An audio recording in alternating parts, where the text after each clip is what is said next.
Bueno, hoy nos visita aquí en Socio de la Fuerza Adrián Murano. Adrián, ¿cómo estás? Bienvenido. Hola Carlos, gracias por la invitación. Bueno, Adrián es un amigo, ¿no? Un amigo no en un sentido figurado, sino en un sentido pleno. De hecho, de acá después nos vamos a comer un asado. Quiero contar esto para que queden claro. Hace 30 años más... estímulo para... Por supuesto, sí, en realidad fue un soborno. Hace unos 30 años, Adrián, que trabajás en esto, el periodismo, en sus distintos formatos, ¿no? Periodismo escrito, en radio y televisión. Por ejemplo, en radio pasaste por América, por La Red, por Del Plata. Ahora mismo estás conduciendo Verdades Afiladas de lunes a viernes de 2 a 14 por el Destape Radio, que es FM 107.3, pero también se ve por YouTube y por ahora por el canal 20 de Telecentro, ¿no? Sí. Es un programa de radio, pero de los de ahora. Fuiste columnista político en, por ejemplo, señales de noticias como A24, CN23, participaste de ciclos en la televisión pública y tuviste un programa de entrevistas también que se llamaba Tenemos que hablar, que estaba muy bueno. En prensa escrita, que es donde nosotros nos conocimos, estuviste en la revista 23, en Poder, en el diario Perfil, en el diario Tiempo Argentino, incluida su versión cooperativa, digamos, ¿no? Y hoy, además de tu programa de radio en el Destape, también escribís y editás ahí, ¿no? Y publicaste 2 libros de investigación que están aquí sobre la mesa: Banqueros, los dueños del poder, por Editorial Norma, y El agitador, Alfredo de Angeli, y la historia secreta de la rebelión chacarera, por Planeta. En la que fuiste copartícipe, ¿no? Fui copartícipe. Son 2 libros que, más allá de los personajes en sí, tienen mucha vigencia, ¿no? En términos de las posiciones y la importancia que tienen tanto los banqueros como el campo. Sí.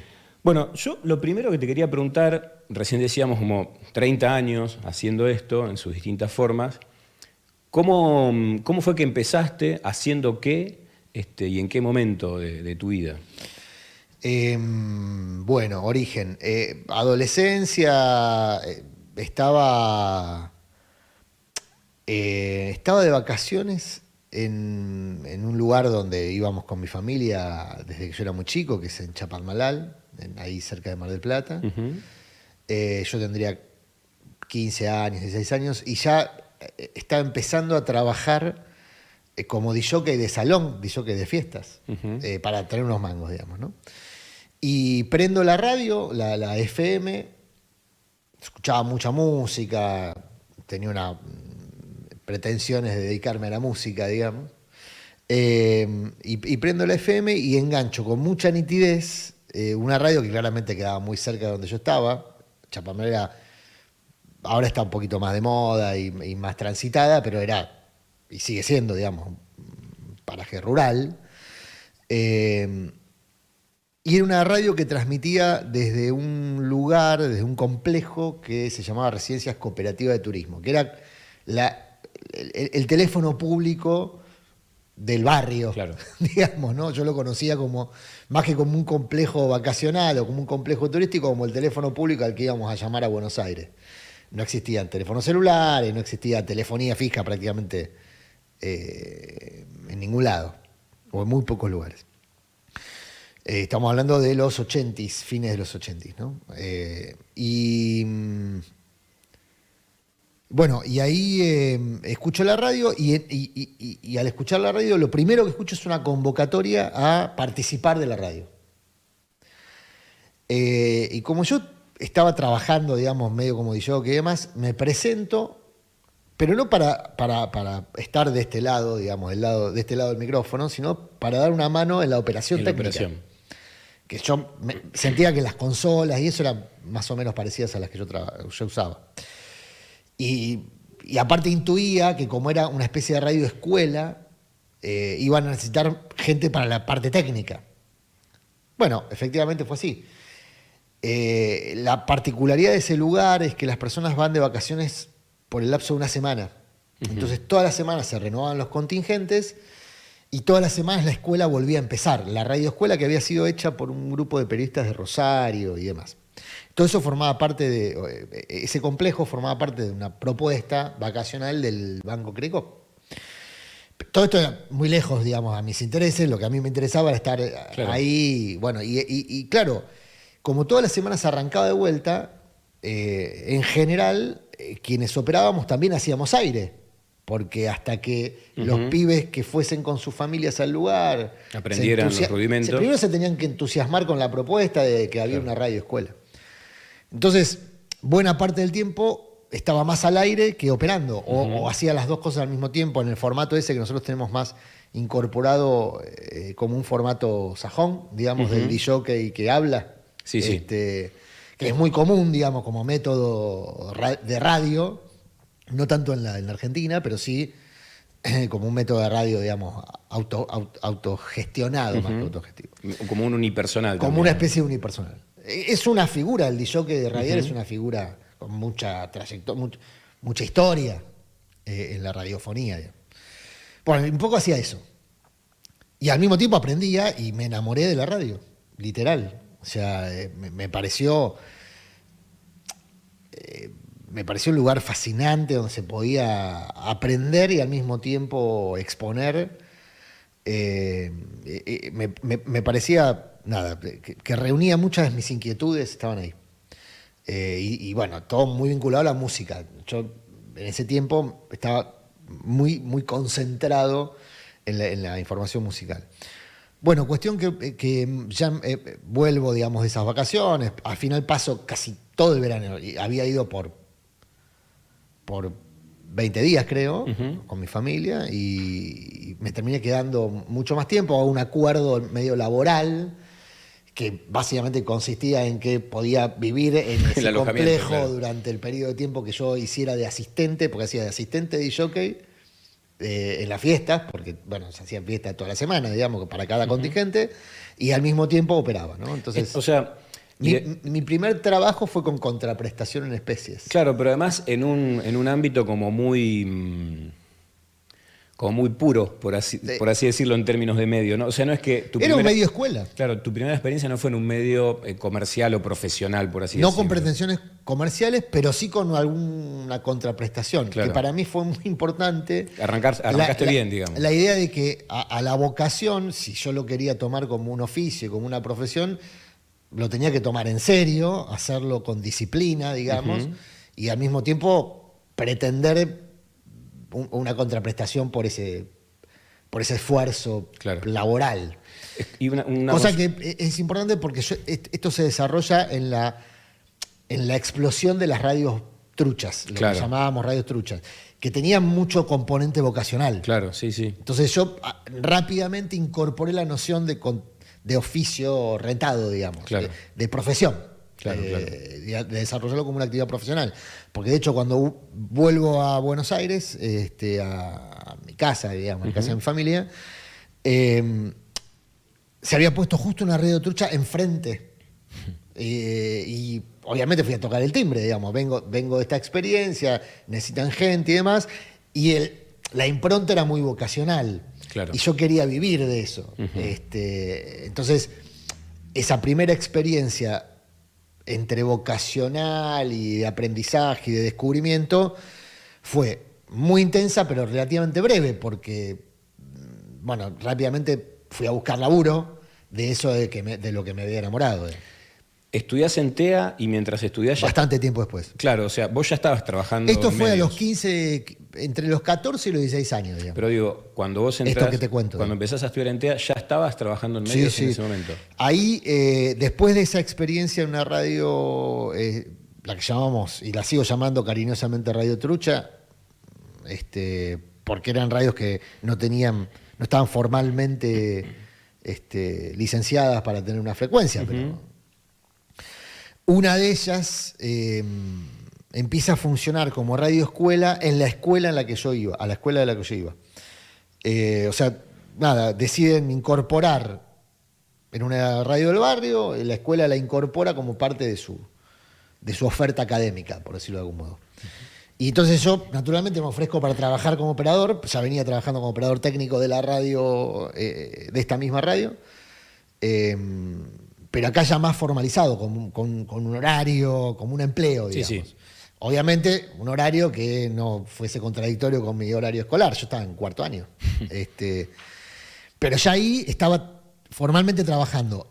Y de la operación técnica y de la conducción, entre comillas, de un programa, era un ranking de música, En un momento la radio empieza a tener una serie de acuerdos que hace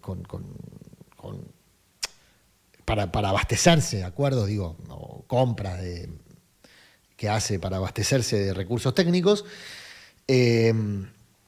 aparece la necesidad de hacer un móvil de exteriores. Y ahí me ofrezco para hacer un móvil de exteriores.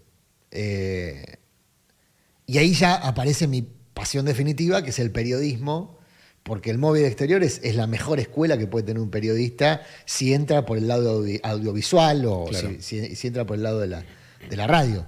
Porque básicamente es un cronista. Uh-huh. En la gráfica básicamente funciona del mismo modo, pero el resultado final es escrito. Un cronista que además tiene que arreglárselas, ¿no? Y se la tiene que arreglar solo. Sí, y mucho más sin ninguna... Pues yo era un movilero que no tenía móvil. O sea, era un movilero que salía por teléfono público. Y en esa época se usaban las tarjetas o las monedas, digamos, ¿no? Tenía las dos opciones en los teléfonos públicos. Ya estoy hablando de principios de los 90, más 17, 18 años. Entonces me tenía que arreglar solo desde lo técnico. Tenía un grabadorcito de periodista, o sea, un grabadorcito con parlante, digamos, y buscaba teléfonos públicos. Por suerte me tocó una etapa de expansión de las telecomunicaciones en Argentina, digamos, donde era relativamente fácil encontrar teléfonos públicos. Claro. Y eso me permitía salir al aire. Pero el resto de las radios tenían, por supuesto, tenían infraestructura, tenían claro, un móvil, sí. Un movilero, un técnico, recursos a los que yo no accedía. Con lo cual también esa parte técnica me sirvió para autoabastecerme, incluso desde el punto de vista de autogestionarme, no autoabastecerme, autogestionarme incluso desde el punto de vista de la salida al aire. ¿Cuándo llega el primer trabajo en una empresa, digamos, periodística? Al toque que yo termino el secundario, digamos, y yo ya tenía claramente marcada mi vocación y quería hacer ya periodismo, no necesariamente radio, sino periodismo. Voy a buscar laburo a medios que yo consumía, que eran en ese tiempo 2 revistas para jóvenes, para adolescentes, que eran 1320 y Generación X, que competían.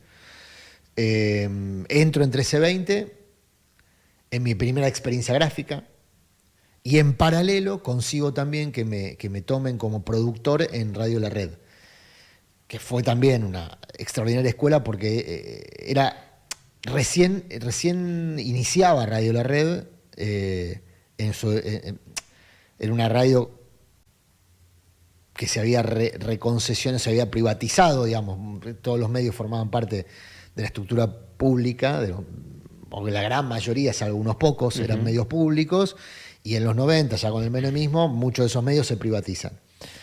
Esta era una radio que se privatiza y la toma un grupo empresario de medios también muy jóvenes de Mendoza, hoy es una megacorporación que es el Grupo América, pero entonces era el Grupo 1, que estaba Vila, y tenía como figuras, esa radio tenía a Alberto Badía, a Fernando Bravo, que fue a la sazón mi primer jefe por el director de la radio. ¿Quién más estaba? Bueno, tenía la tira deportiva de Araujo y Niembro. Después tomaron la radio, digamos, la radio se volvió deportiva, pero mucho tiempo después. Y después en el backstage, digamos, del informativo, que era lo que a mí más me atraía, estaban también gente con mucha experiencia, Marcelo Manuele, Martín Misuara, gente que había hecho mucho recorrido en radio. Entonces, para mí, fíjate, mis compañeros, yo entré a la producción del programa de La Primera Mañana, que faltaba una persona. La persona que faltaba era Virginia Arce, o sea que iba a ser mamá, y Virginia es de las productoras quizá más emblemáticas de aquella época y una docente muy apreciada, digamos, ¿no? Y mis compañeros de producción eran Gabriel Schulz, Juan Alonso y no me acuerdo el nombre de pila, un hermano de Gonzalo Bonadeo, Rodrigo Bonadeo. Es decir que, fíjate que estábamos iniciando nuestras carreras, pero todos con pretensiones de... Sí, un grupo potente. Sí, porque todos teníamos una vocación muy marcada. Entonces eso también te empuja, ¿viste? Trabajar con gente claro, que si obviamente. bien generacionalmente podés ser par, pero todos al mismo tiempo tenemos ya una vocación muy marcada, hace que la experiencia en sí sea potente. Porque trabajás sabiendo que, digamos, ese oficio o estás acompañado en la experiencia de aprender o desarrollar el oficio. Adrián, te quiero hacer ahí como una especie de salto temporal. Porque vos hoy también trabajaste durante toda tu vida después con gente más joven que vos, o al mismo tiempo con pares, digo, pero durante mucho tiempo viste la Sí, a incorporación medida que pasan los años trabajo de cada nuevas, vez más claro, con más gente es casi joven, inevitable. digamos. Digo, fuiste viendo la incorporación de nuevas generaciones, ¿no? Al oficio. ¿Qué diferencia te imaginás vos entre ese que eras vos o ese perfil de periodista que recién arranca con los perfiles que hay hoy, ¿no? Pasa que ¿Qué cosas cambió mucho cambiaron? Digo, pero me refiero en el perfil, no tanto en todo lo otro, ¿no? que rodea. Es que el soporte, el hecho de que haya cambiado tanto los soportes, también hace que sea muy distinto el presente, digamos, y la forma de desarrollar carreras profesionales.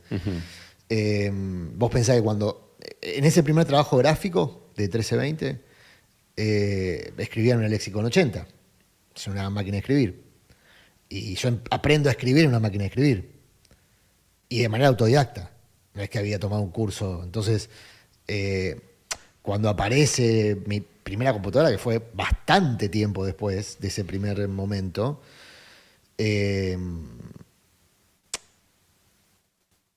si bien yo era todavía veinteañero, o sea, era joven, ya tenía, ponerle no sé si llegaba a la década, pero casi una década de laburo.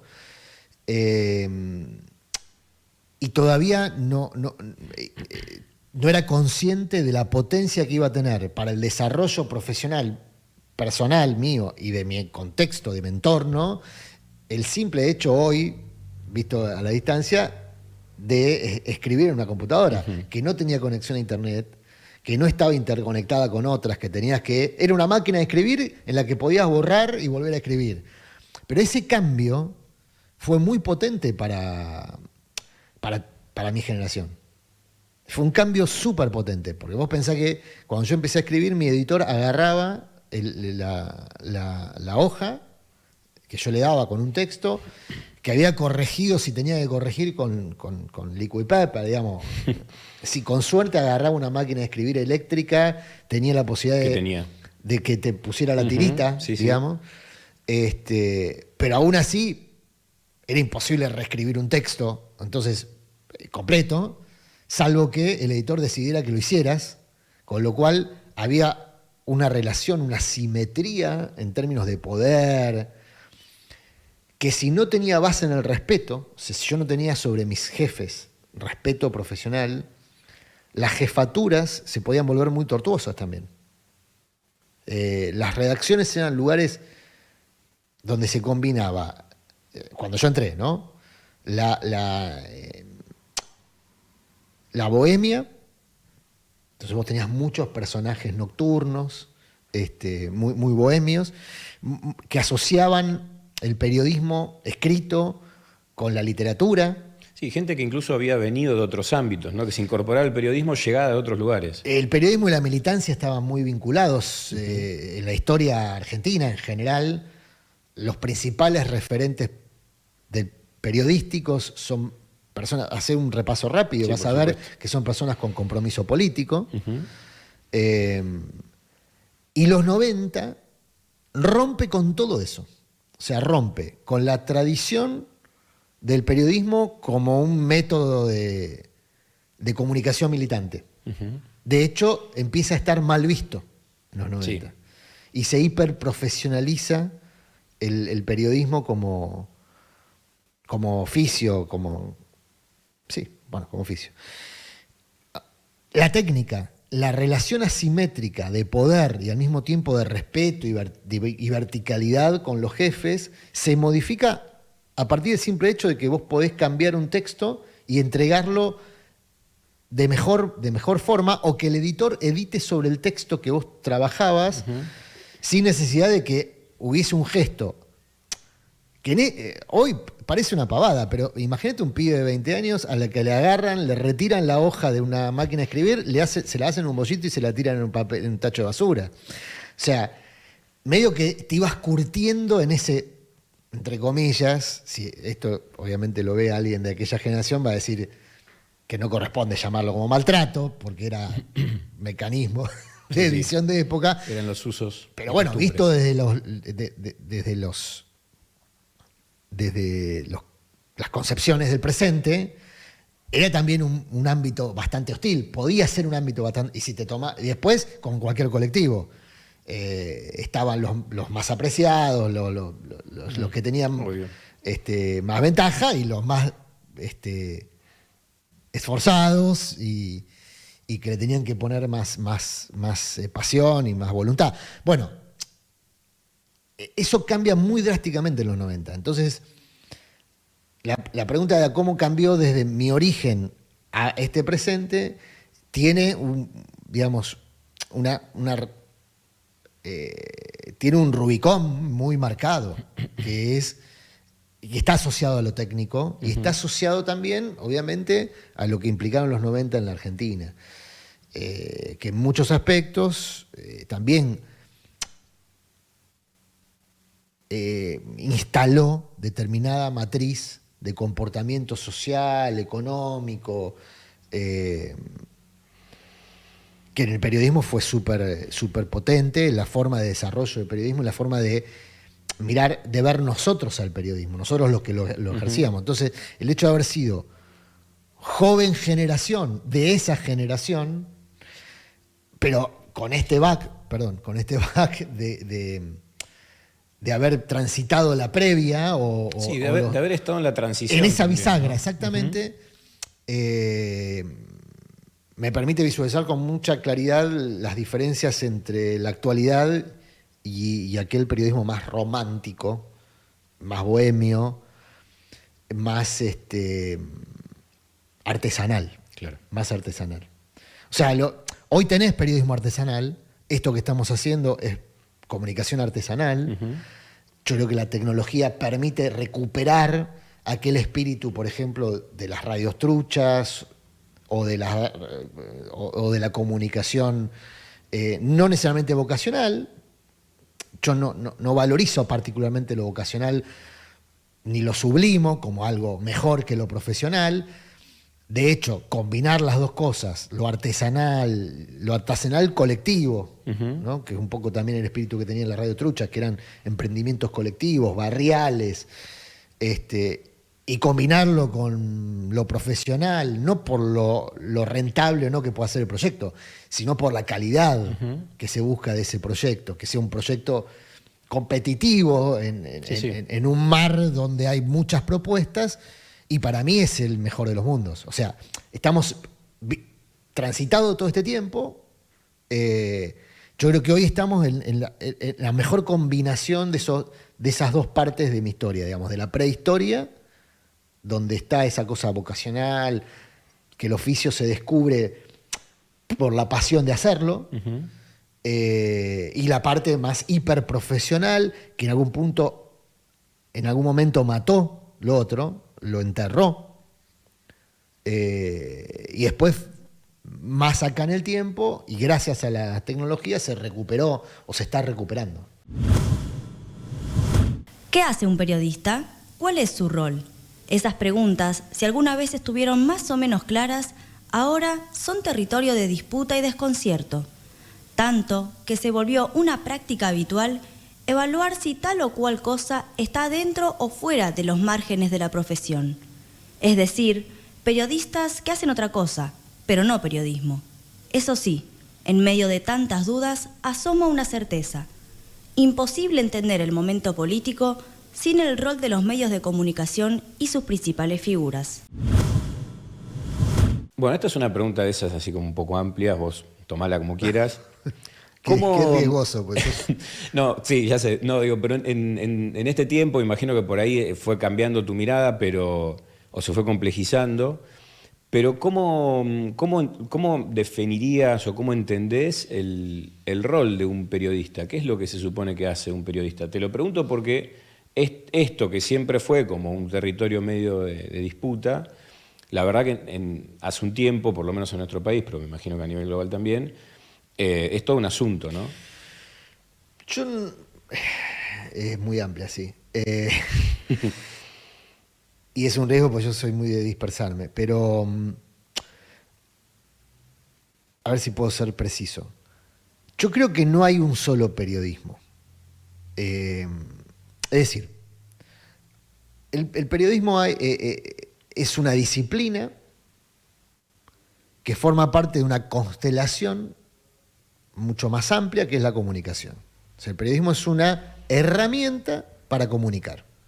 No es sinónimo de comunicación. Uno puede comunicar con distintas herramientas. La propaganda es una forma de comunicar.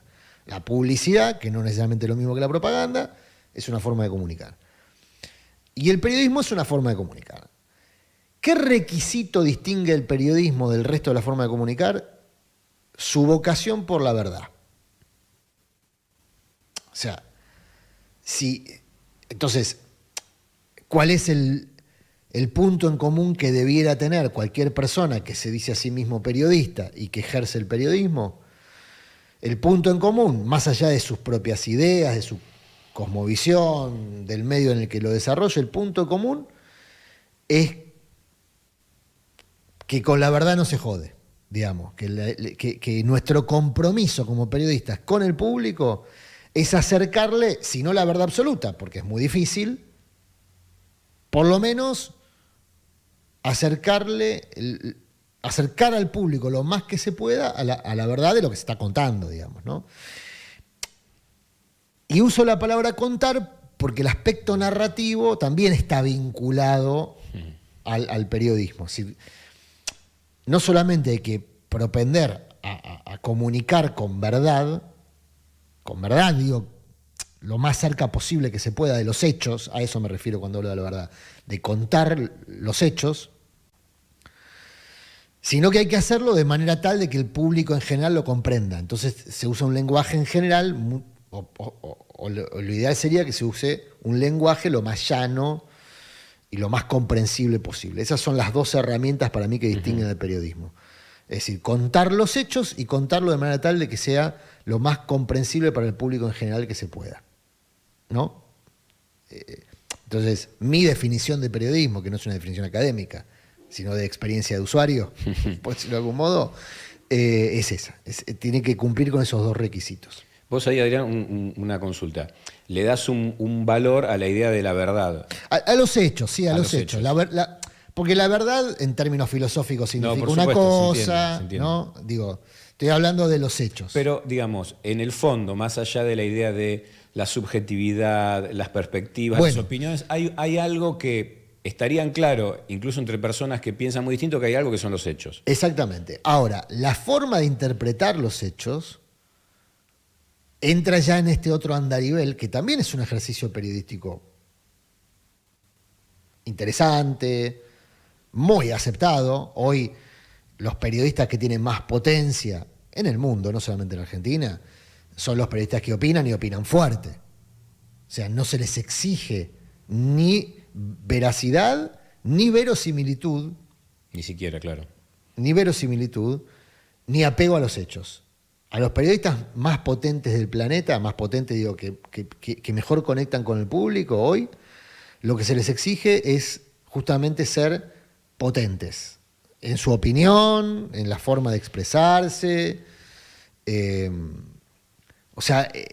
Hoy la forma es más importante, sobre todo para el sistema de comunicación mainstream, digamos, ¿no? La forma es más importante que el fondo. No importa si los hechos que se narran o se relatan o se toman para estructurar después una narrativa son verosímiles, son reales, no importa. Bueno, yo creo que ahí se viola el tipo de periodismo que a mí me gusta, pero porque yo tengo como referente, y creo que muchos de los periodistas argentinos compartimos la referencia en Rodolfo Walsh. Porque Walsh tuvo la perfecta combinación de exquisitez narrativa, porque era un escritor extraordinario, de apego a los hechos, era un investigador extraordinario, investigaba profunda y detalladamente aquellos hechos que iba a exponer, y que los iba a exponer con maestría literaria, y además tenía compromiso político, o sea, tenía ideas políticas, las expresaba ese compromiso en su trabajo y en la selección de los trabajos que él aceptaba. Es decir, él contaba desde un lugar y no escondía la mano, era honesto. Para mí es un valor extraordinario que se ha perdido mucho, pero no lo digo como, viste, esto, antes era mejor, no hubo un antes mejor. Digo que ahora se ha perdido particularmente esa honestidad intelectual, la honestidad ética con el público, de decir desde qué lugar uno habla. Pasa que en un momento... que es culpa de los 90. Claro, quería volver a ese culpa punto, de los ¿no? 90. En determinado momento parecería como que eso es contradictorio con la idea de ser un profesional, ¿no? Pero si todas las redacciones estaban formadas prácticamente por militantes de distintos espacios políticos, claro, en los 90.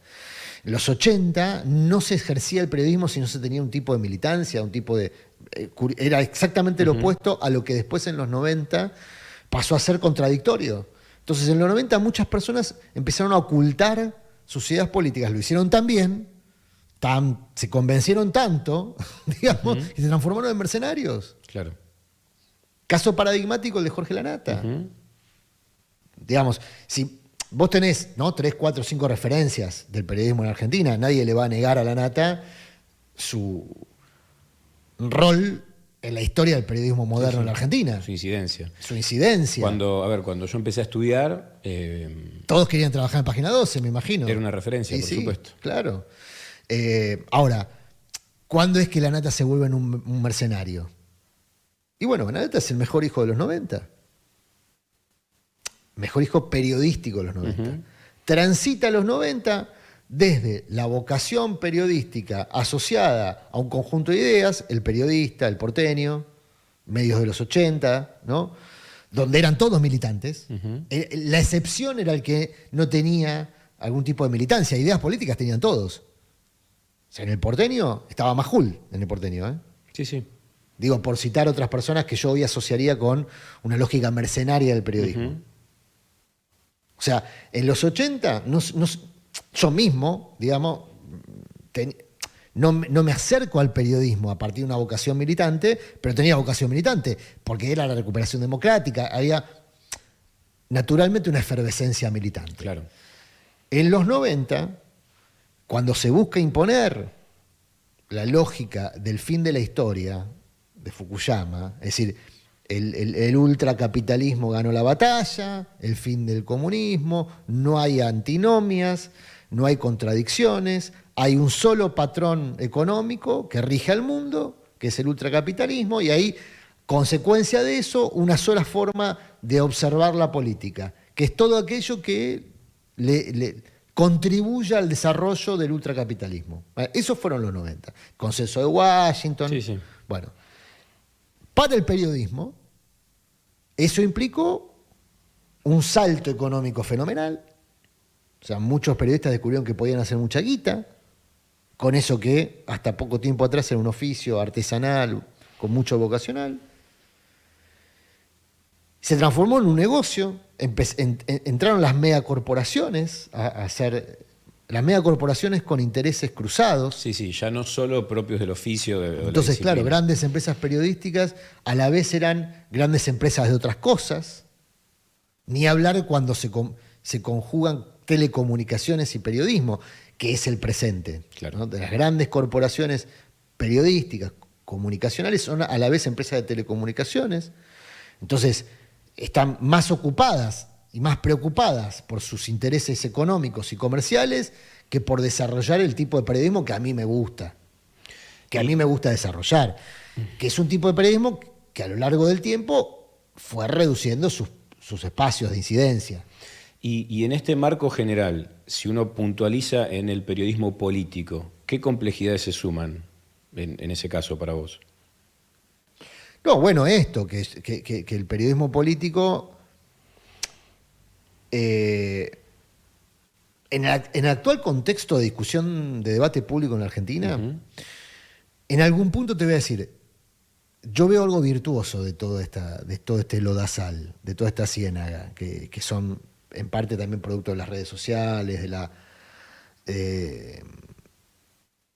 la toxicidad del debate público provocada por el tumulto, ¿no? Pero yo veo algo virtuoso, que es lo que decía hace un rato, la recuperación de cierta intención vocacional por comunicar. Es decir, de que la comunicación sigue siendo un valor importante para la vida en sociedad, para la construcción de comunidades, para el fortalecimiento de colectivos. Es decir, que la comunicación sigue siendo una herramienta importante que hay que recuperar del monopolio de los monopolios. O sea, este proceso que yo describía de los 90 terminaron construyendo oligopolios comunicacionales. Y hasta este tiempo de la tecnología era muy difícil de desarrollar periodismo potente de masas por fuera de esos oligopolios. O sea, vos podías tener, y de hecho yo participé de experiencias comunicacionales barriales, locales, con mucho esfuerzo personal, familiar, de la comunidad, pero no tenían potencia de masas, claro. Digamos. Eran como muy testimoniales, ¿no? O ni siquiera testimoniales, eran para un grupo muy reducido, porque yo soy de la generación de la gráfica en papel, ¿no? Naturalmente. Y la gráfica en papel tiene límites, que es el papel al que puedas acceder y cómo podés financiar la impresión de ese papel. Y para eso necesitabas mucha plata. Y además el papel formaba parte de la propiedad, era propiedad y es propiedad de uno de los monopolios de medios, que es el Grupo Clarín, o de los duopolios Clarín La Nación. Entonces, hacer un medio potente desde la dificultad de base de tener que tener mucha plata, y al mismo tiempo que aún teniendo la plata, el dueño del insumo te lo pueda retasear, te lo pueda negar, bueno, casi que estabas obligado a hacer periodismo dentro de esas reglas de juego. Claro. Si no, lo que hacías era un tipo de periodismo, pero sin alcance, o con un alcance muy limitado. Hoy no pasa eso. Hoy tirás la botella al mar, y puedes llegar a cualquier hogar, a cualquier isla, a cualquier par de oídos. Y el mar es internet, el mar son las redes, son las plataformas. O sea, yo creo que estamos en una etapa, en ese aspecto, virtuosa. Porque si bien van perdiendo potencia los medios, los oligopolios, los monopolios, no digo que no la tengan, van perdiendo potencia en el debate público, es en parte porque se está recuperando como potestad de las personas, de las comunidades y de las sociedades, el derecho a informar y a ser informado. Que también es un principio, mirá, es un principio constitucional. El derecho a informar y ser informado es un principio constitucional. Que cayó,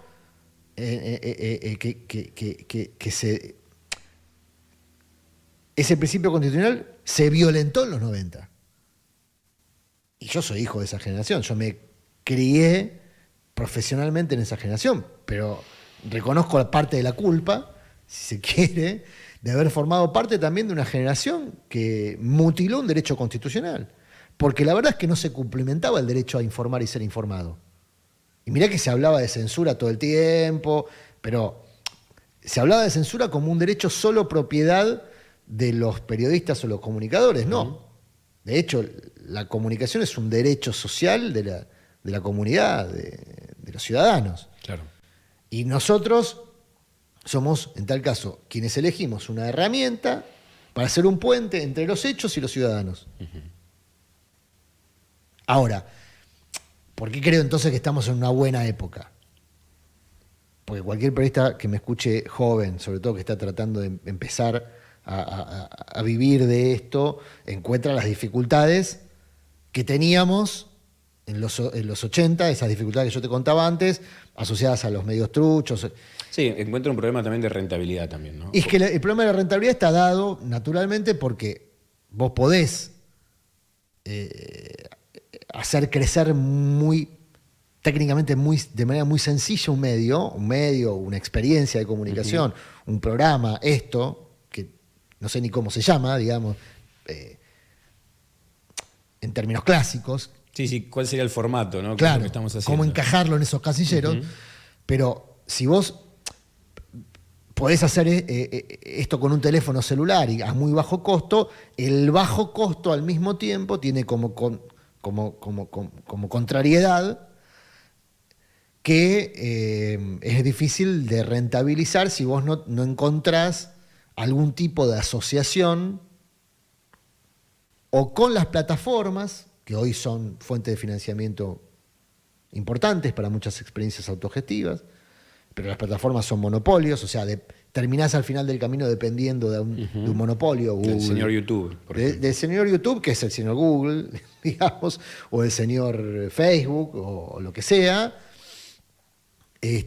Pero terminás dependiendo de una plataforma que te condiciona mucho menos que lo que te condicionaban las plataformas en las que yo me formé. Claro. O sea, yo me formé en una plataforma que era una plataforma muy potente en el periodismo gráfico, por ejemplo, ¿no? Era la revista Noticias. Muy potente porque vendía 200, 230.000, 250.000 ejemplares. Y intervenía en el debate público, intervenía en la vida política, en la conciencia ciudadana. O sea, estaba en un medio potente. Ahora, los limitantes de la plataforma, lo que llamamos línea editorial, eran muy severos. Eran severos, claro. Muy severos. Y esa severidad no existe hoy, digamos. Las plataformas no son tan severas con los contenidos. Claro. Ni mucho menos, son mucho más amables, mucho más amigables con los contenidos. Entonces, en ese sentido, es un muy buen momento, con perdón de la alusión, pero es un muy buen momento para hacer periodismo profesional de calidad. Falta el elemento de la rentabilidad asociado a vivir de esto, no te estoy hablando No, por supuesto. de hacer fortuna. Hacer fortuna es lo que ocurrió en los 90 y para hacer fortuna en general hay que volcarse a la comunicación mercenaria. Eso sigue vigente. Después de que la ultraderecha demostrara en las urnas su ascenso meteórico, una frase se repitió entre la dirigencia política y los medios de comunicación. No la vimos venir. ¿Qué significa que quienes se supone que trabajan con la opinión pública, sus necesidades y humores, no hayan podido detectar un cambio tan drástico en las elecciones políticas del país? Una cuestión que sigue pesando en los análisis por hacer y las decisiones por tomar. Bueno, además de todo esto que hablamos, siempre creo yo, pero en el último tiempo también, como que fortaleciste el perfil de analista político, por así decirlo, ¿no? ¿Y qué opinión te merece la irrupción del personaje Milei y el hecho de que Milei pueda ser presidente de este país? ¿Qué significa eso? Es una distopía, ¿no? En el sentido de lo inesperado. Claro, después cuando te empezás a racionalizar las razones del fenómeno político, tiene una base bastante razonable. Claro, es un diario del lunes de 2.000 páginas más o menos. Es decir, que, mira, a mí me tocó ser, pero no lo digo con jactancia, la primera pieza viral de Milei. Si vos entrás ahora a YouTube y ponés Milei periodista zurdo, aparece un cruce que tuvimos con Milei en América hace muchos años. ¿Ah, sí? ¿En qué año tele. más o menos? No me acuerdo, pero 16, por ahí. Ah, mirá. 2016, por ahí. Y tiene casi 5 millones de reproducciones y demás. No me jacto porque es un recorte hecho por la militancia troll de Milei. Claro. En la que, digamos... Ya el nombre periodista zurdo habla de quien enuncia, ¿no? Sí, eso es lo de menos porque no me ofende. El recorte es un Milei gritándome. digamos. Entonces, no deja la mejor imagen de mí. Y no es lo que yo recuerdo de ese cruce. Recuerdo un cruce un poquito más equilibrado. Ahora sí, yo salí ese día, porque digamos, a mí me impresionó mucho. Un tipo que, de principio a fin de una conversación, gritaba y ofendía a su interlocutor. No era algo a lo que estuviésemos acostumbrados. No, claro. O sea, y mirá que hemos participado de debates picantes, de una etapa de mucha efervescencia, de la discusión pública. Ahora, lo de Milei iba más allá de esa efervescencia. Milei conectaba a partir de la ofensa personal. Te acusaba sin conocerte de burro, de idiota, de estúpido. En el barrio, y vos tenés mucho barrio, la forma natural de respuesta no es un debate. No, claro. O sea, a la tercera ofensa, ¿no? Las cosas terminan de otro modo, digamos, no terminan en diálogo, consenso y coso. Sí, porque digamos, además la ofensa lo que hace es cancelar cancela cualquier posibilidad de intercambio de ideas. Intercambio, claro. Entonces el tipo, yo cuando salí, yo salí muy violentado de ese programa. Pero violentado en el sentido de, incluso hasta conmigo mismo, es decir, yo tendría que haber reaccionado de otro modo. O sea, ¿por qué me dejo insultar por un tipo que viene al lugar donde yo laburo, además? O sea, viene al lugar donde yo laburo a insultarme, y yo la única herramienta que tengo frente a eso es tratar de poner racionalidad, de decir, bueno, calmémonos. ¿Por qué? Y al mismo tiempo me decía mismo, bueno, pues yo soy un profesional, yo no puedo estar a la altura no puedo discutir con un invitado. Si el invitado tiene esas características, bueno, el público sabrá qué hacer con eso. Entonces yo confié, digamos, al final de mi reflexión después de ese programa, confié que el público iba a rechazar semejante energúmeno. Claro, es que es lo que pasaba por lo menos hasta ese momento. Pero el público no lo rechazó, al revés. El público lo compró y compró todo el paquete. O sea, el público empezó a fascinarse con ese personaje, literal, desde el punto de vista de la lengua española, con ese energúmeno, porque es eso, Milei. En términos de su exposición pública, es un energúmeno. Sí, técnicamente hablando. Técnicamente hablando, sí, con fidelidad por la palabra. Empezó a fascinarse. A los canales les dio rating, y ahí el diablo metió la cola con empresarios que vieron una oportunidad también para empezar a alimentar a un personaje que les permitiera a esos empresarios correr a la política por el lado de la antipolítica, que es el peor terror que tiene el sistema político argentino desde el 2001. Si hay una transversalidad que reúne a peronistas, kirchneristas, radicales, cambiemitas, macristas, es el terror a un nuevo 2001, aunque se vayan todos, porque en el que se vayan todos del 2001 entraban todos, con alguna que otra excepción, pero entraban todos. Yo lo viví, yo lo cubrí, yo lo recuerdo. Diputados de cualquier partido político tenían que esconderse de ser vistos por mayoría o por personas que rápidamente se transformaban en hordas. O sea, un grupito de personas reunidas en una esquina veían a un político y se transformaban en una horda. Y no importaba de qué partido era, ¿eh? O sea, el que se vayan todos fue una forma de expresión que resumía de manera bastante contundente un sentimiento popular, masivo. Bueno, es el terror que tiene naturalmente cualquier político profesional. Porque en el que se vayan todos no se discrimina, ni por historia, ni por... Es todos. Entonces, claro, ¿qué vieron ahí? ¿Qué pasó después del que se vayan todos? Porque la historia no terminó en diciembre del 2001. ¿Qué pasó? Muchas empresas vieron la oportunidad de hacer grande negocio. La hicieron con Duhalde, la hicieron con Néstor, la hicieron con Cristina. Muchas empresas vieron que después de que se vayan todos, empresas nacionales que estaban hiperendeudadas en el exterior, vieron la posibilidad de que en esa necesidad mutua que tenían empresas y políticos para sobrevivir, había un negocio. prebendario, con facilidades otorgadas por el Estado. Bueno. Y esto lo digo como descripción. Ahora, eso fue el 2002-2003. Te diría 2004-2005 y un poquito más. Néstor mantuvo ese statu quo de relación con el sistema de poder, pero obviamente tratando de igualar las condiciones de vida de las mayorías populares. La diferencia sustancial que hace Néstor con sus antecesores es que respeta el sistema de poder, respeta las alianzas del sistema de poder, no rompe con ese sistema de poder, pero busca equilibrar el famoso 50-50 del peronismo, busca equilibrar la calidad de vida de las mayorías.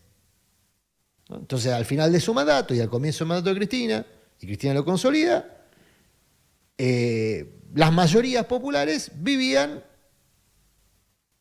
de manera aceptable, con una tendencia a mejorar sus propias condiciones de vida y, lo que es muy importante para cualquier familia, la de sus hijos.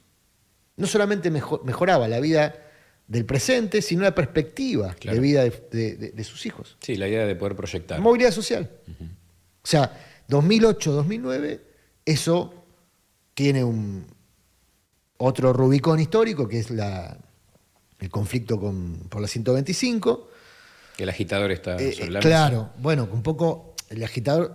Banqueros, el primer libro, Banqueros, es hijo de la crisis del 2001, ¿no? Y yo trato de explicar ese fenómeno, ese episodio, de explicármelo a mí, y después de explicárselo, digamos, al público, explicar el episodio a partir de los bancos y de los banqueros, como sujetos políticos.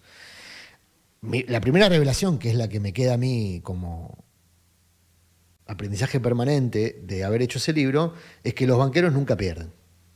No importa lo que pase en el mundo, en la Argentina, en América Latina, los banqueros nunca pierden. O sea, puede perder un banco en particular en alguna circunstancia. Puede perder un banco, digamos, porque se sobregiró. Claro. Puede perder un banco porque se sobregiró o porque el sistema lo suelta como lastre. Pero si hay algo que no va a ocurrir, y que no ocurre desde hace mucho tiempo, no es producto del ultracapitalismo, no ocurre, en el caso de la Argentina, no ocurrió nunca. No hay un solo periodo histórico en el que los bancos, en el cual los banqueros, como sujetos de poder y políticos y económicos, perdieran. Pueden tener unos meses de zozobra, digamos, pero se acomodan con una velocidad, bueno, porque son los dueños del capital, son los dueños del poder. O sea, se adueñaron del poder. Lo vimos acá, lo vimos en Estados Unidos, lo vimos en Europa, lo vimos en Europa con la crisis en Grecia y en España, lo vimos en Estados Unidos con la crisis del subprime, y más recientemente, digamos. O sea, nadie le puede poner el cascabel a ese gato. Nadie. No hay el sistema político en su conjunto, exceptúa a China, exceptúa a los países asiáticos, porque tienen otras características, claro, de su otras reglas de juego. Otras reglas de juego. Tienen una estructura de poder diferenciada de Occidente. Pero en Occidente, el poder es de los bancos. Los políticos lo que hacen es que se proponen para administrar el poder. Son administradores del poder que tiene el sistema financiero. Ese es el aprendizaje que yo tuve con banqueros. Y el campo un poco tuvo ese rol en varios periodos históricos de la Argentina en particular, porque es la actividad económica más dinámica de la Argentina. Entonces, naturalmente, como actividad económica más dinámica, es muy relevante porque la política, en tanto administrador del Estado, administrador de la vida pública, digamos, se nutre de los recursos que ofrece su actividad económica, la actividad más económica más dinámica de la Argentina, que es la actividad agropecuaria. Entonces, naturalmente el sector agropecuario, que está muy imbrincado con el sector financiero, sí, sobre todo a partir de la imposición de los agroquímicos, donde las megacorporaciones químicas son muy importantes para el desarrollo de grandes extensiones territoriales de agricultura, fundamentalmente. Ahí entran los pools de siembra, los pools de siembra son básicamente fondos de inversión. Fondos de inversión, que en general están vinculadas a bancos específicos o a banqueros o a financistas, que a la vez son dueños de tierras, es decir, que son negocios que no están disociados, como en algún momento pudieron estarlo. En algún momento campo y sistema financiero estuvieron enfrentados, sobre todo en el origen, en la precuela del plan de Martínez Dios, digamos, ¿no? En la precuela del plan de Martínez Dios, que fue el de Danilo Pastore, ahí había como posiciones enfrentadas. Pero después transitaron juntos. Bueno, yo creo que, retomando el hilo de lo que me habías preguntado, para mí lo de Milei es el emergente de una sucesión de frustraciones sociales y políticas que tienen muchos años en la Argentina, pero que se profundizaron con un costo de vida que se ha elevado de manera muy significativa en los últimos 8 años, donde gobernaron los dos espacios políticos que hasta acá se presentaban como los dos oponentes de época, ¿no? Juntos por el Cambio, el macrismo, y Cristina, el kirchnerismo, el peronismo. Al haber fracasado ambos en términos de gestión pública, porque la verdad, digamos, no de la misma manera, no con la misma magnitud, no estoy diciendo que el gobierno de Alberto fue igual que el de Macri, no voy a caer en esa simplificación. No, pero respecto a sus propios objetivos trazados, si querés, incluso... Ambos decepcionaron a sus votantes. O sea, los votantes del macrismo tenían una pretensión que era erradicar a Cristina. Pretensión con la que no coincido, naturalmente, pero tenían esa pretensión. Y Macri fracasó. De hecho, Cristina volvió 4 años después como vicepresidenta. En la base del reproche que hay sobre Macri, de sus votantes, está eso, ¿eh? No solamente el problema económico que generó para la mayoría popular, que no sé hasta qué punto interpela a los votantes del macrismo. La verdad que no lo sé. Yo creo que hay, obviamente, Macri ganó holgadamente, no tan holgadamente, ganó por pocos puntos, pero sacó una buena cantidad de votos, digamos. Sería necio creer que ahí no había votos populares cuando Macri ganó. Pero la verdad es que yo no sé si en la base del votante macrista, y cuando hablo de macrismo hablo de todos juntos por el cambio en su conjunto, porque el radicalismo ha decidido ser furgón de cola de esa experiencia. El votante macrista le reprocha, creo, fundamentalmente a Macri no haber erradicado al kirchnerismo. Un poco es la promesa que retoma Bullrich como idea fuerza y única idea fuerza de su candidatura hoy. Y a Alberto Fernández se le reprocha haber suscrito un contrato electoral que no se cumplió en ninguna línea de expectativa, en ninguna línea de expectativa. No, incluso él no mejoró la vida cotidiana de los argentinos por el lado de la economía, por el contrario, se empeoró. El origen está en Macri, naturalmente, y en el de endeudamiento, pero bueno, la promesa era mejorarlo, y no ocurrió. Y compromiso era mejorarlo, y no ocurrió, empeoró. Y desde el punto de vista institucional, desde el punto de vista de la vida pública, tampoco se modificaron cuestiones esenciales, por ejemplo, el Poder Judicial, donde sigue rigiendo un sistema predemocrático. Sí, él en algún punto no cumple con ese listado de promesas y a la vez también decepciona en otras cosas, ¿no? Que no estaban en ese listado, que tienen que ver con por ahí la forma de ejercer el gobierno, ¿no? Lo que pasa es que forma y fondo en el caso del gobierno de Alberto Fernández están muy asociados.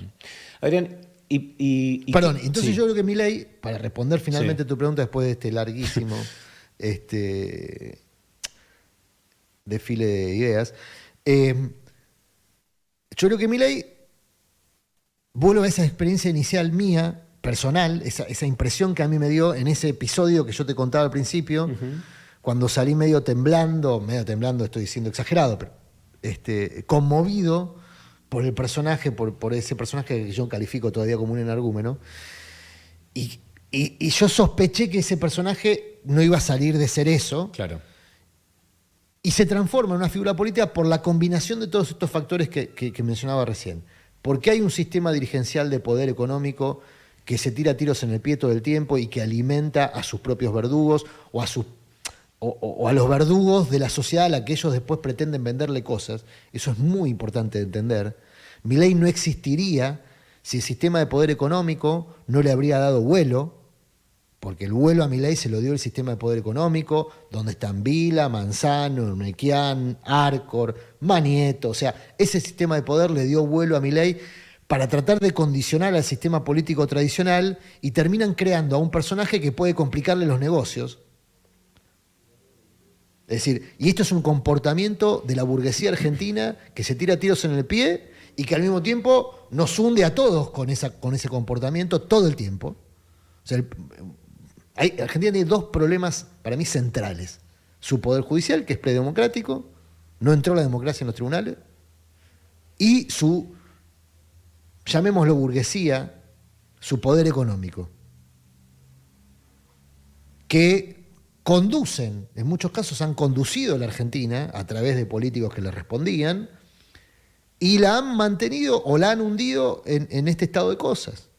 Entonces, si no se rompe eso, que yo creo que fue lo que intentó Cristina y no prosperó, no lo pudo consolidar, y nadie más, no hay muchas experiencias. Alfonsín había intentado alguito, también después renunció a hacerlo, y todos terminaron condicionados. Todo el sistema político siempre termina condicionado, y un condicionante de este tiempo es Milei. O sea, una forma de condicionar al sistema político es Milei. Claro, el tema es que tomó vuelo propio y ahora muchos no saben qué hacer. Entonces lo ves a Urnequian, que lo financió todo este tiempo, diciendo, no, pero a mí hay cosas de Milei que no me gustan. Bueno, lo hubiese pensado antes, hombre, digamos, ¿no? Porque yo en el 2016, cuando usted empezaba a alimentarlo, ya veía que era un energúmeno, y no soy tan inteligente como Urnequian.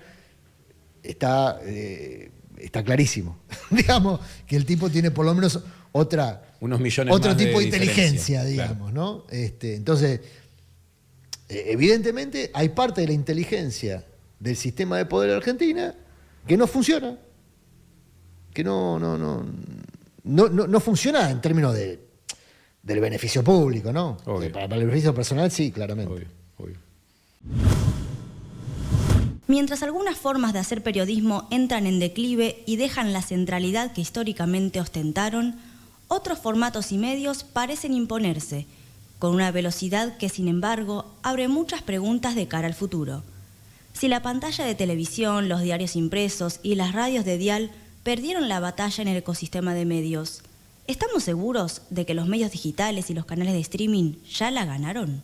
Bueno, de lunes a viernes, 12 a 14, por el Destape Radio, dijimos Verdades Afiladas. Sí. Ahí estás con Luciana Espíndola, Federico Lamas y Sofía Solari Arenas. Sí, señor. Tu equipo, me imagino que está la gente de producción Sí, detrás, Fabricio, ¿no? Copre, Santo Bartolozzi, Bruno Brieva, un equipo muy interesante, porque todos aportan miradas diferentes, tienen conocimientos. Ahí tenés un promedio de edad bajo, ¿no? Que se complementan y al mismo tiempo me rejuvenecen. Claro. Sí. Gracias por enfatizar ese detalle. Y escúchame, ¿qué buscas con Verdades Afiladas? Después de todo este recorrido que estuvimos contando en este tiempo, ¿no? La radio fue mi primer amor, como te contaba. Y para mí, durante un tiempo no pude estar en la radio porque me dediqué más al periodismo gráfico, claro, y me concentré ahí, y los libros. O sea, me concentré en desarrollar mi carrera, digamos, como periodista profesional gráfico. En gráfica hice todo el caminito de cronista a jefe de redacción, y estoy muy orgulloso de haber transitado y seguir transitando, porque hoy soy jefe de redacción en el Destape y tengo responsabilidades editoriales que, más allá que el soporte no sea papel, son de un medio gráfico. Pero es cierto que cuando uno, digamos, los desafíos se los pone uno en función de ir mejorando eso que está haciendo, pero que ya en términos de contexto no tengo mucho más para avanzar, digamos, en términos de periodismo gráfico, o para conocer cosas nuevas. En tal caso es seguir mejorándome en eso que hago. Dije, bueno, es buen momento para volver al primer amor, que es algo que a mí me conecta con la cuestión más personal, artesanal del periodismo, que es la comunicación directa. Y si hay algo que tiene la radio, a diferencia de cualquier otro lenguaje, y que lo mantiene es la comunicación directa con el oyente. Sí, la intervención del oyente, eso que ahora se llama la comunidad, ¿no? Es que la radio, aunque vos no abras el aire a los oyentes, cosa que también se puso de moda allá en los 90, hasta ese entonces no era tan común, aunque vos no abras el aire, el ida y vuelta que tenés con los oyentes, aunque sea de modo telepático, digamos, es muy impactante. Sentir el aire, yo soy un oyente de radio. Yo escucho radio desde que me levanto hasta que me acuesto. Desde el principio de mis días, digamos. Escucho radio. De hecho, mi primer laburo es por prender la radio y por sintonizar una radio. Y yo sigo siendo oyente de radio. Entonces yo me pongo a mí mismo en el lugar de oyente, más allá de que después el intercambio fluye, porque vos tenés forma de tiempo real ir sintiendo, digamos, la percepción que tienen los oyentes de lo que vos estás haciendo. Me pasó algo muy impresionante con esto, que termina de ratificar a la radio para mí como hoy mi lugar de pertenencia en términos profesionales más apreciado, que fue en la pandemia. Pues la pandemia,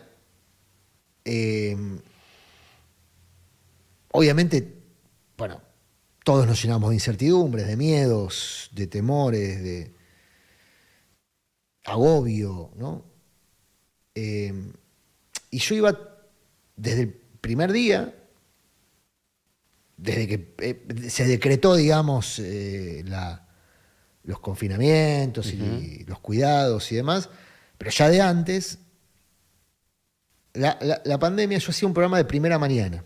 Es un programa que salía de 7 a 9 en la 530, en la M530, la radio de las madres. Y claro, cuando empiezan los confinamientos, empecé a ir solo. Yo tenía un equipo ahí también, ¿no? Compartía el aire con Fabiana Solano, con otros compañeros, y había un equipo de producción. Todo eso, como le ocurrió a todo el mundo, se limitó a un unipersonal. Entonces estábamos el operador y yo, el operador detrás de lo que llamamos una pecera, dentro de una pecera, ¿no? Que es la sala de control, digamos. Hay un vidrio de por medio y yo frente al micrófono. No teníamos contacto con el operador más que visual. Desde que yo llegaba hasta que yo me iba. A veces es una relación normal con el operador también. Suele ser una relación normal, pero a veces iba y le robaba una galletita. Ahora ni eso, digamos. En pandemia no me acercaba ni a robarle una galletita. Entonces, y a la vez era, fuera de mi núcleo familiar más cercano, la única persona a la que veía todos los días. Claro. Bueno, ese vínculo personal, después empecé a notar que era un vínculo también personal con los oyentes. Es decir, ¿cómo puede ser si vos estás hablando al aire, es decir, estás hablando con un universo de personas a las que no conocés personalmente y a las que no tenés más referencia que la que te puedan enviar con una foto, con un comentario, con un... y me empezó empecé a sentir eso que después muchas personas me verbalizaron, que es el concepto de compañía. Es algo que tiene la radio y que no tiene ningún otro medio de comunicación. La radio te acompaña. ¿No? Te acompaña en el auto, te acompaña en la calle, si lo escuchás no sé, de teléfono, te acompaña en tu casa. Es una compañía en determinados momentos de tu día, que en el caso de la pandemia era también una ventana al mundo. Para muchas personas que se pasaron mucho tiempo entre 4 paredes, 8 paredes, 12 paredes, según la posibilidad de cada uno. Bueno, esa experiencia que yo fui metabolizando con el tiempo y terminé de metabolizar ya concluida los confinamientos, digamos, y la etapa más crítica de la pandemia, es un poco lo que busco recrear en otro contexto, obviamente mucho más amable y no tan hostil, en Verdades Afiladas. O sea, Verdad es un programa de mediodía donde claramente estamos acompañando gente que está haciendo otras cosas, Porque la primera mañana la gente puede sentarse a tomar un mate, tomar un café y escuchar la radio. Sí, o está en el auto y también, ¿no? Tiene la atención puesta ahí. Pero escuchar la radio puede ser una acción a la primera mañana. De hecho, es una acción, por eso es el horario más competitivo de la radio. Sí. Ahora, al mediodía seguro estamos acompañando a gente que está haciendo otra cosa. Seguro. Digamos, serán muy pocos los que puedan, los que están almorzando, ponele, los que hacen la pausa del almuerzo, la pausa para salir a despejarse un poco de la cotidiana, los que están yendo a buscar a los pibes del colegio. Pero estamos acompañando una actividad diaria, cotidiana de alguien. Adrián, y por eso sumaste al programa, digo, para quien quizás no lo haya escuchado, es un programa que obviamente tiene un peso político, pero también tiene otras cosas, ¿no? Bueno, la idea es que el programa trate de conectar con el público desde un lugar no solemne, porque la verdad es que la solemnidad está más asociada a esa primera mañana donde el público está quizá más con más ganas, digamos. Sí, tiene más resto para la más solemnidad. resto, ya al mediodía venís medio cascoteado. Sí, sí. Se acumularon frustraciones, ¿no? También en ese tiempo. Y ya empezás a sentir el hombro más cansado. Claro. Y al mismo tiempo es algo personal, no solamente, no es especulación, digamos, no es que lo hago porque quiero, no hice un focus group para saber qué quiere el público. Es algo que quiero yo, que es, me parece a mí, no perder en momentos muy críticos, como los que vive la Argentina, no perder la alegría, en el sentido de que nos podamos reír, incluso de eso que nos pasa, sin que sea un programa de humor y sin tener humoristas. Porque no tengo nada contra los humoristas. Que es algo que en el resto de la programación del claro, Destape hay humoristas y que lo hacen muy bien. Además, extraordinarios, ¿no? Para mí, de los mejores de la radio argentina, Pesky, Agustín López Núñez, son humoristas extraordinarios. Pero yo creo que mi aporte a la radio en tal caso era no gastarlos, digamos, ¿no? Si yo requería de ellos también, ya están en la mañana, están con Navarro, están en la primera mañana, están a la tarde también. Me parece que los iba a gastar y iba a obligarlos a repetirse. Y al mismo tiempo, sin ser yo un tipo naturalmente gracioso o ser un humorista, pero sí tengo, creo yo, un poco también, creo por el cinismo que te ofrecen los años, la posibilidad de tomarme con un poquito más de soda, digamos, eso que parece crítico terminal. Claro. Y yo creo que hay que tomarse en serio y con mucho respeto lo que le pasa a las personas, porque nos pasa a todos y porque quienes consideramos que no hay desarrollo individual sin desarrollo colectivo y lo que le pasa a uno nos pasa a todos. Yo creo en eso y no me tomo en joda que alguien no tenga para llegar al fin de semana, ni siquiera a fin de mes. Eso no me lo tomo en joda. Pero sí creo que aporto si esa realidad la puedo abordar además de una perspectiva humana, desde el pie, respetuosa, y al mismo tiempo que desdramatice. Porque en algún punto, mientras hay vida y esperanza, y si nos estamos hablando por radio, es porque estamos vivos, porque todavía, entonces mantengamos la esperanza de que la taba se va a dar vuelta. Y la tenemos que empujar, obviamente, ¿no? Obvio. Y le sumaste también una cuestión artística a través de las bandas, ¿no? Bueno, y a mí es lo que me conecta con mi primer amor. Me refiero a que en el estudio, una vez por semana, ¿no? Ni siquiera, no tiene un ritmo. Cuando pinta, hay invitadas músicos y bandas en vivo, ¿no? Música en vivo, sí. Y artistas en general, vinieron actores, actrices, y la idea es que también el horario es un puente entre la mañana más informativa y el recreo. El programa que nos sigue es un programa también extraordinario. Es un muy buen recreo radial, que es Maldita Suerte, con Mati Colombati y demás. Y ellos tienen muy internalizado su rol de recreo. Sí, ellos ya están haciendo, ya cruzaron el río, digamos. Claro, y está bien, porque también ellos entran a las 2 de la tarde. Está bien que ofrezcan. Digo, está bien, yo no soy quien para ponerle ninguna vara a nada, pero digo, me parece que es una buena propuesta. Entonces lo que yo hago es tratar de establecer un puente entre la parte informativa más dura de la mañana y el recreo de la tarde. Y en ese puente la música, que hasta que, como dice mi amigo Pablo Marcos, que hasta que no existe una máquina de teletransportación lo que tenemos a mano en la música que te lleva a lugares, a momentos, a circunstancias. Y a tiempos, ¿no? Y a tiempos, o sea, es nuestra máquina del tiempo, una máquina de teletransportación. Invito a músicos que nos teletransporten, digamos, que nos lleven, no necesariamente a otro lugar, puede ser al presente, pero a un presente sin duda mucho más luminoso, digamos, claro, que es la potencia que tiene el arte, ¿no?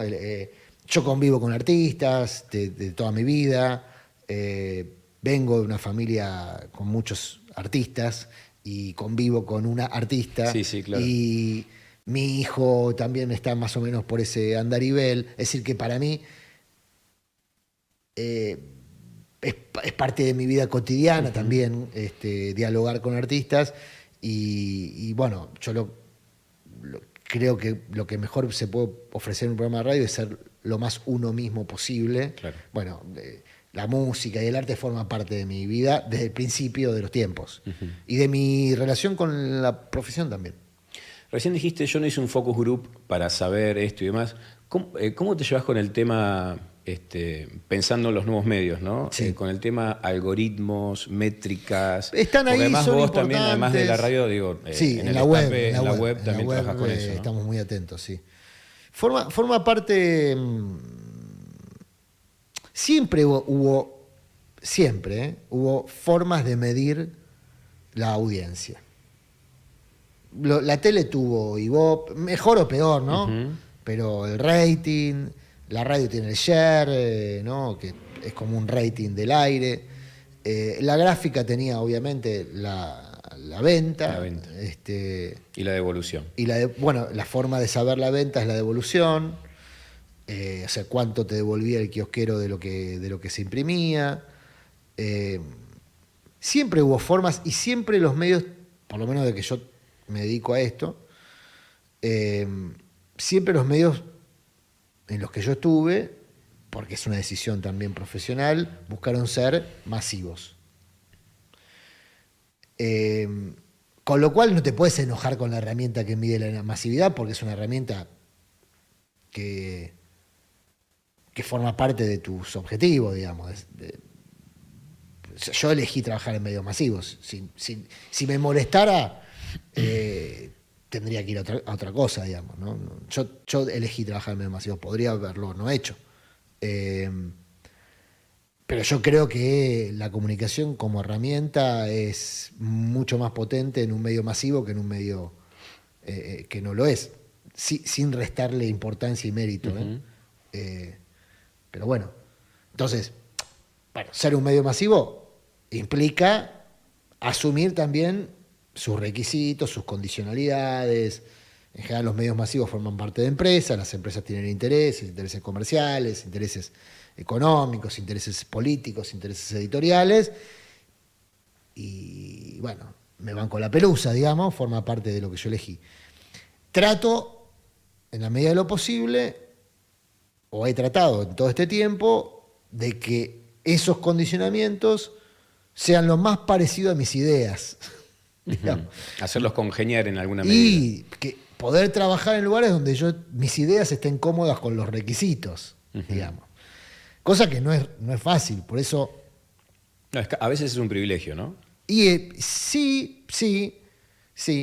Para muchos periodistas, buena parte de su vida es imposible. Para muchos periodistas de medios masivos, ¿no? Estamos hablando de eso. Entonces, los algoritmos, que son básicamente las formas que tienen las plataformas, los buscadores, Google fundamentalmente, de hacerles llegar a los lectores lo que nosotros producimos, o los algoritmos en las redes sociales que van cambiando todo el tiempo, entonces van cambiando las reglas de juego de las cosas que se hacen para agradar a esos algoritmos.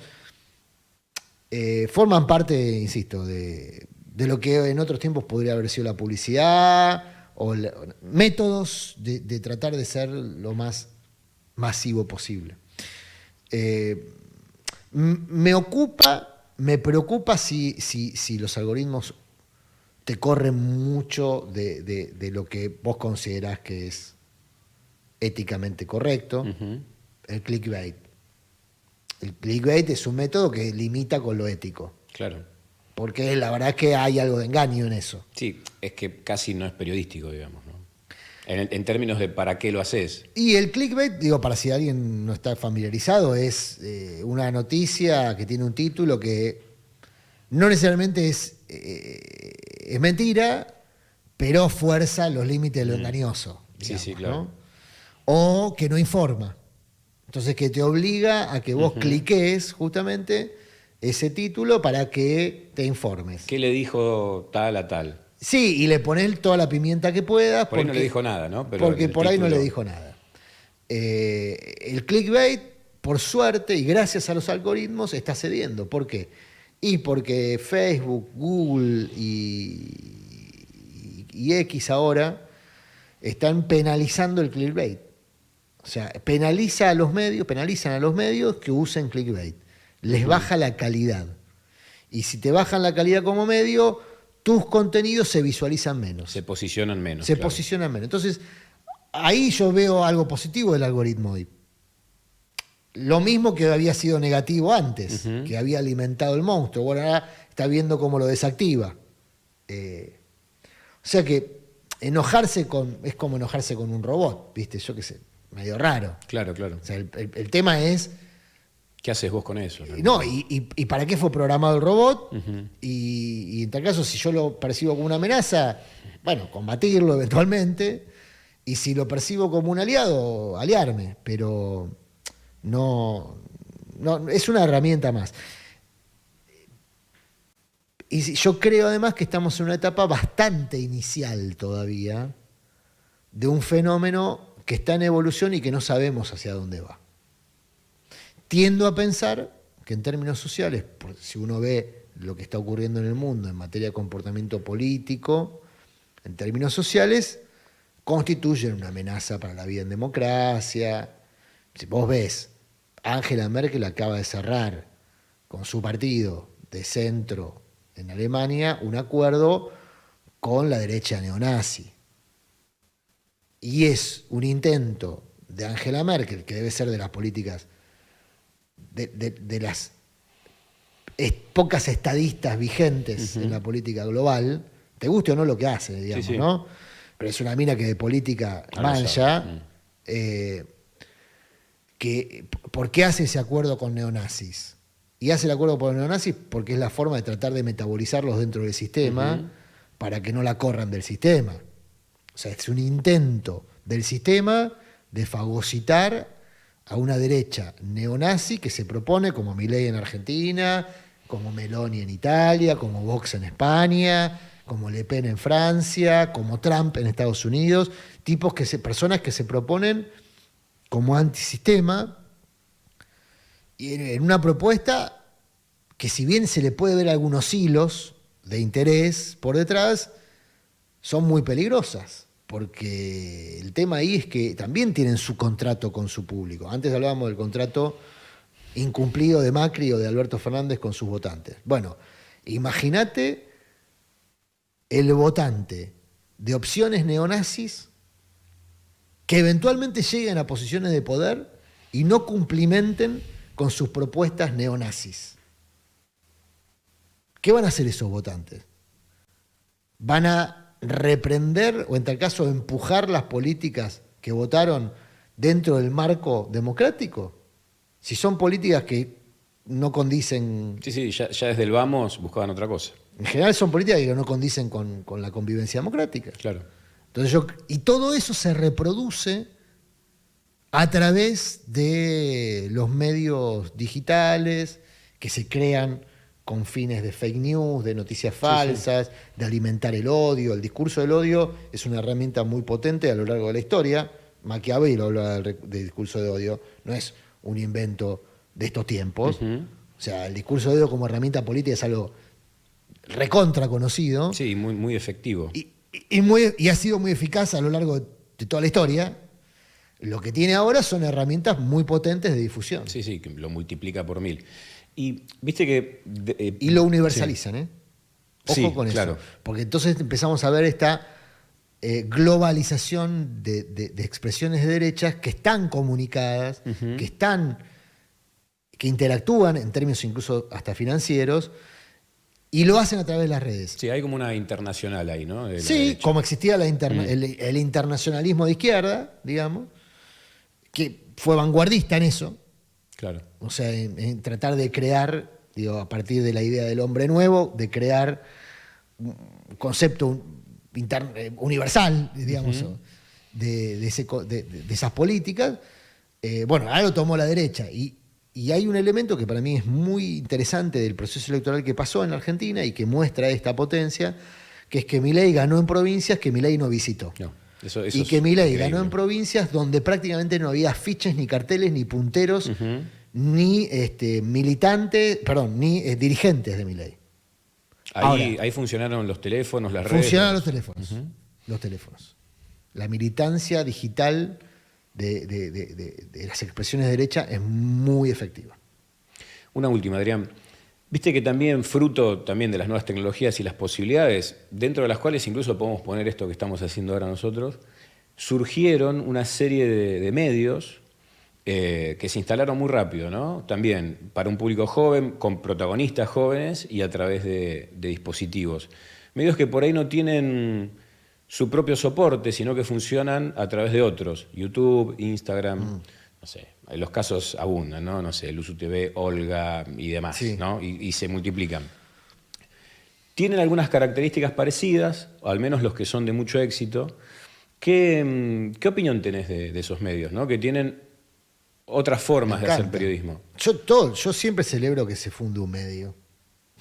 Digamos, pero por defecto hasta profesional, porque me parece sí. que Es una incluso fuente- hasta un medio, es un hasta lugar un donde medio aprender laburo. sí, que no coincide con lo que yo pienso, lo celebro porque, bueno, mejora las posibilidades laborales, el mercado de trabajos se moviliza.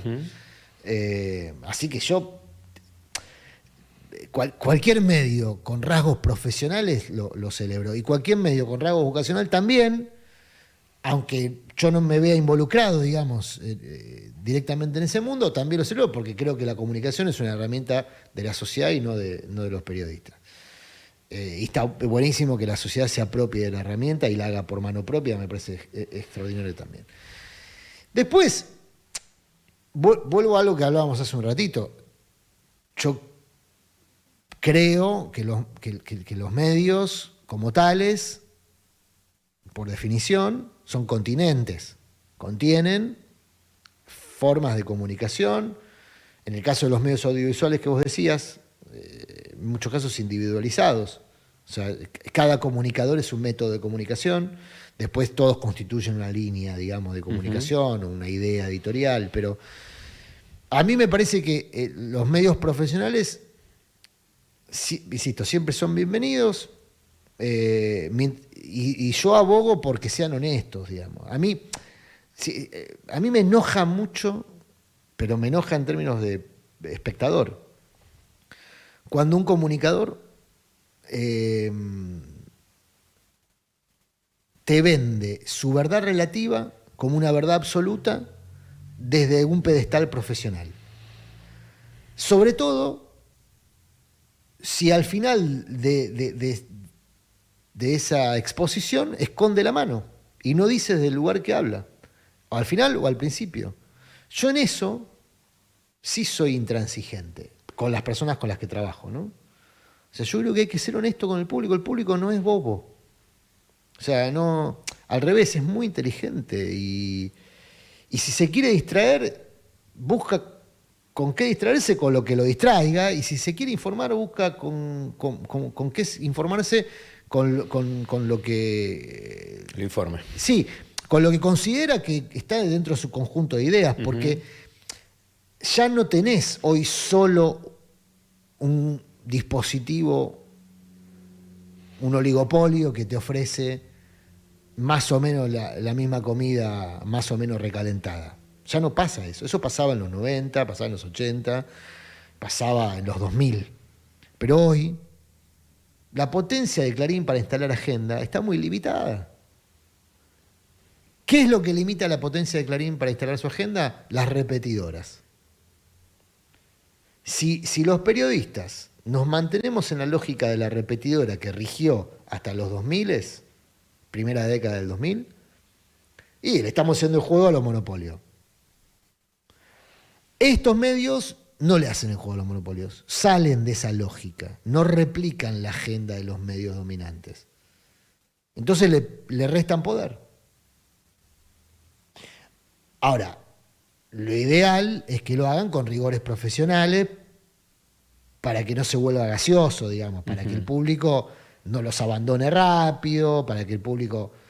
Porque ahí también hay un elemento que es muy importante, que es que las grandes empresas de medios son a la vez las que mejor financian el periodismo. Y ese es un problemón, porque el periodismo cuesta plata, como cualquier otra actividad. Hacer buen periodismo de calidad, cuesta plata. Tenés que tener un buen staff, tenés que pagarle buenos sueldos, tenés que tener herramientas, tenés que viajar, tenés que tener herramientas técnicas, no sé, cámaras. O sea, el periodismo de calidad cuesta plata. Y en general, este tipo de medios, que un poco lo que hablábamos antes, son medios más económicamente más modestos, con menos recursos, que dependen mucho de la creatividad de quienes lo hacen. Sí, y tampoco está del todo resuelto el sistema de negocios, digamos, ¿no? Bueno, es que ese es el problema. Como no está resuelto el sistema de negocios, en muchos casos, se mantienen con poquito. Y el poquito no te permite desplegar periodismo de calidad, que cuesta plata. Entonces, ¿quiénes pueden seguir desplegando periodismo de calidad? Lo ves cuando hay una circunstancia de conmoción. Sí, poder ir, poder estar... Vos haces un zapping entre canales y te vas a dar cuenta quién despliega más plata y quién despliega menos.